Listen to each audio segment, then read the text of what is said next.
Hey guys, what's up? It's your boy. I'm back again, and I want to talk to you today about conservative investing. Some of you, if not most of you, are not going to go into real estate investing full time as a career. Some of you are just looking for that sort of retirement nest egg that you can use when you get older and you're going to retire and you want a little extra money. Or maybe you want to use it as a passive income to replace your current job so that you can explore life and explore other opportunities. So with that being said, I'm going to talk to you today about conservative investing. Before I get started, I want to thank you so much for sticking with us. Please like, please share, and please subscribe. It helps us get to our end goal, our end mission, which is making home ownership accessible to everyone, really tapping into the true power of real estate. The first type of conservative investing I really want to dive into is going to be house hacking.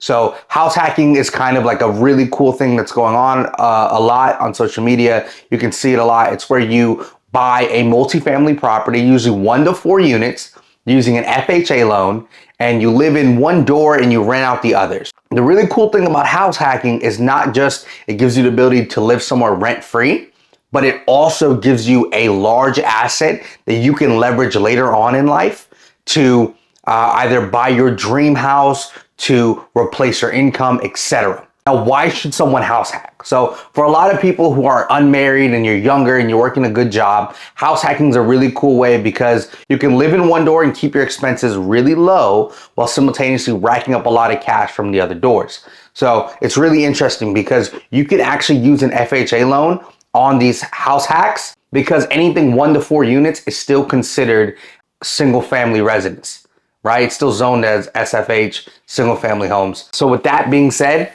house hacking is a phenomenal tool, especially when you're trying to plan the rest of your life. Now, the how to house hacking is going to be a little bit more complicated because there's numbers that go into it. So of course, when you buy a home, you want to make sure that the monthly income offsets the mortgage payment. So if you're buying a duplex and you buy a duplex for $200,000, all right, which is probably borderline impossible, at least where I'm at right now, you want to make sure that both doors would rent for at least $1,000, making the $2,000, which follows the 1% rule, or you want to make sure one door rents for $2,000 if you're going to be living in the other one and don't want to pay any rent.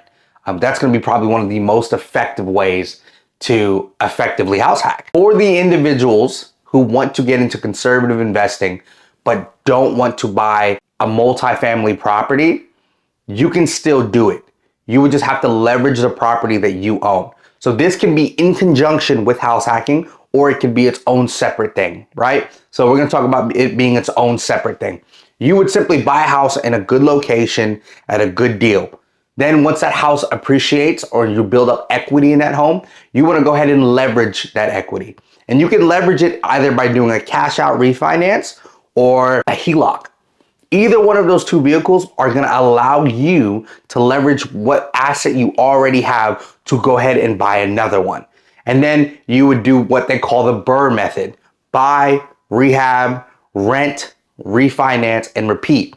So using the BRRRR method, you would just keep going on and on and on. And eventually that property you bought before funds the next one, the one before that funds the next one, and so on and so forth. Now, it's important to understand the type of loans available for you if you were to choose the second option. And it looks like the DSCR loan. So the DSCR loan is a really popular loan in terms of it was trending earlier this year for a lot of home buyers or home owners who wanted to buy a home and already had a bad DTI, so debt to income ratio. So if your debt to income ratio isn't great, a lot of banks won't loan out to you because they see you as a liability.